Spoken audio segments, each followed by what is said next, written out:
Just how do you feel about that particular group of people at the moment? I spent about 5 years working on the front line with victims of human trafficking. I've helped women who were rescued from brothels, who'd been forced to have sex, raped by 40, 50 men a day, and women and children in that circumstance. And the idea that if those women had been brought here against their will, trafficked into our country illegally against their will, that when they come forward and say, I have been trafficked, we're going to detain them and not allow them access to support systems. Imagine a rape victim coming forward and us saying, I'm sorry, we can't help you because of how you travelled here. Oh, sorry that you were raped.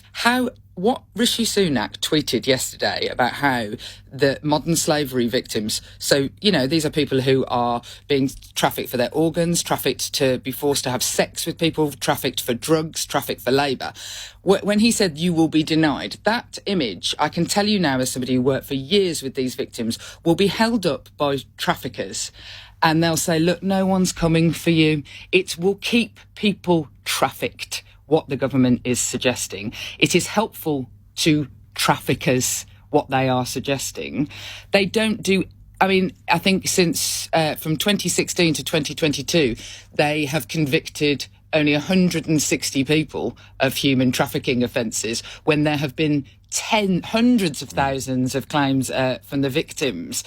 The idea that they are doing anywhere enough to catch these traffickers at the moment, what they've just done is, what they're going to do is enable them to have another tool in their arsenal.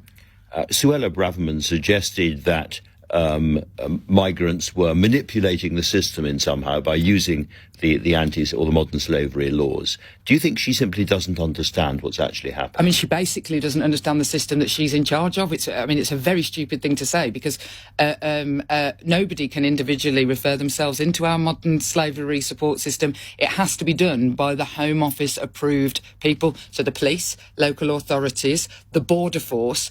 A person can't put themselves into the system. It's not like claiming asylum. You just say it. You have to be sent there by somebody signed off by Suella Braverman. So if anyone's defrauding it, she's the one who's in charge of that system. She not just doesn't understand the system, she's talking about the trauma, the things. She literally is an ignoramus about the very system she's in charge of. Honestly, it is embarrassing for me to sit as somebody who has been a first responder in modern slavery services, knows the legislation and the services inside out, to listen to ministers not knowing basic facts.